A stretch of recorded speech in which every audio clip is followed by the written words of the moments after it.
Savoisienne, Savoisien, cher représentant, cher membre du Conseil, je prends la parole aujourd'hui pour vous parler d'un sujet très très important. Nous vivons une époque où les événements semblent s'accélérer, où l'histoire se déroule, non plus sur des siècles, mais sur quelques années, et ce que nous vivons aujourd'hui en Ukraine n'est pas un accident, ce n'est pas une guerre surgie du néant, c'est l'aboutissement de 30 années de choix politiques, de mensonges, de trahisons diplomatiques qui ont conduit l'Europe au bord de l'abîme. En 1991, l'Union soviétique s'effondre et la guerre froide prend fin. Le monde entier espère une ère nouvelle, celle du dialogue, de la coopération, d'une paix durable sur le continent européen. À Moscou, des promesses sont faites. Les États-Unis, l'Allemagne, la France assurent à la Russie que l'OTAN ne va pas s'élargir vers l'Est, que la Russie ne sera pas humiliée et qu'un partenariat de sécurité pourra alors s'inventer. Mais que s'est-il passé? L'inverse.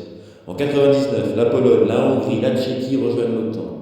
En 2004, ce sont les pays baltes, la Bulgarie ainsi que la Roumanie. Puis la Croatie, l'Albanie, le Monténégro. À chaque étape, Moscou proteste.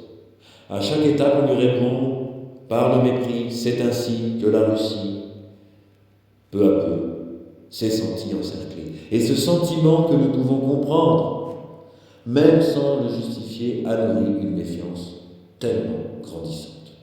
Puis vint 2014, le renversement du pouvoir à Kiev, l'annexion de la Crimée, la guerre du Donbass, c'est là que tout a basculé.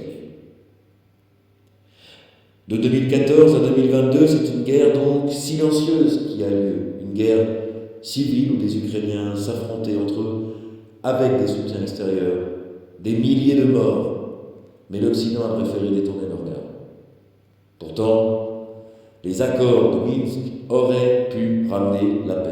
Ils prévoyaient l'autonomie du Donbass dans le cadre de l'Ukraine, mais Kiev ne les a jamais appliqués et l'Europe n'a rien fait pour l'y contraindre.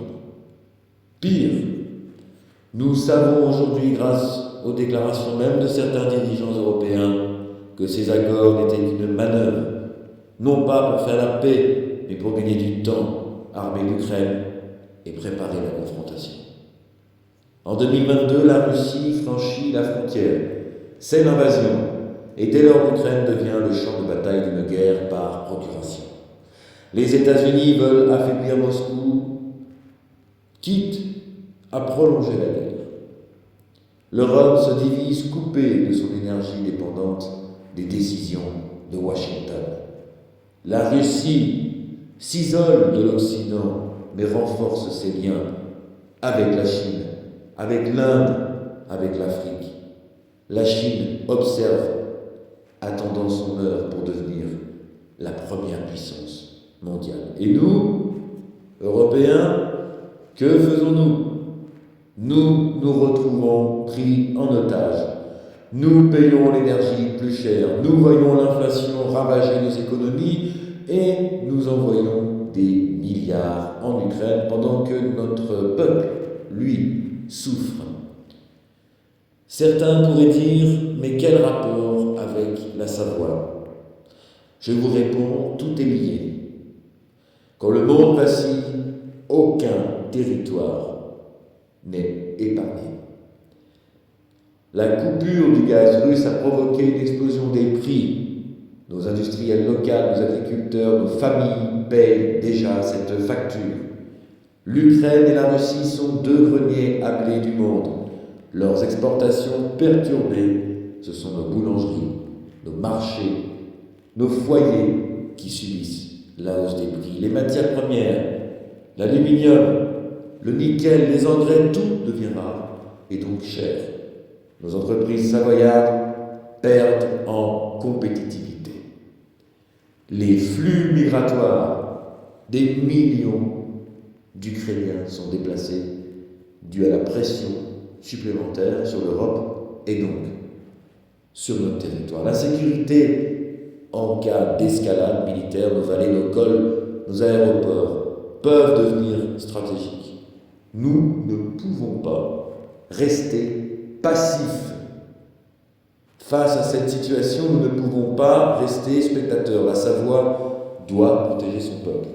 C'est pourquoi nous décidons, en cas de crise, la réquisition de nos frontières pour contrôler les passages, filtrer les influences extérieures et garantir que notre sol ne soit pas instrumentalisé. Le contrôle de nos aéroports, Chambéry, Annecy, mais aussi le secteur de Genève côté français, doivent être sous l'autorité savoisienne. La surveillance de nos voies ferrées et des autoroutes, car elles peuvent servir à des mouvements militaires extérieurs. La sécurisation de nos réseaux énergétiques et numériques, car la guerre moderne se joue aussi dans le cyberespace.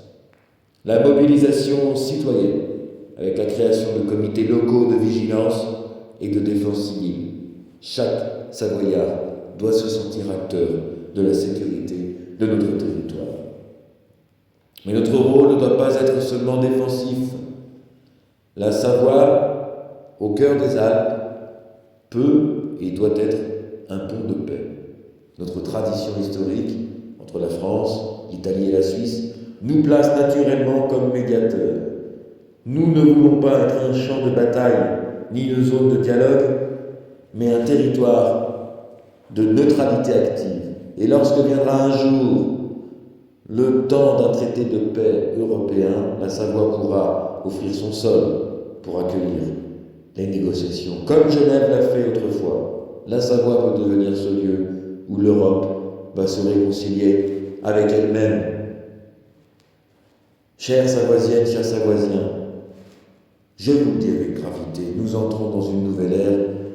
Le monde ancien ne s'est pas effondré, ce sont les alliances qui bougent. Les puissances se confrontent. Et dans ce tumulte, nous avons un choix, subir ou disparaître, nous lever ou exister. Je choisis la seconde voie, celle de la dignité, de la souveraineté et celle de la paix. Savoisiennes, Savoisiens, soyez unis, élevez votre conscience et restez éveillés. La guerre n'est pas notre destin, la liberté, oui, la souveraineté, oui, la dignité, oui. Vive le peuple savoisien, vive la Savoie.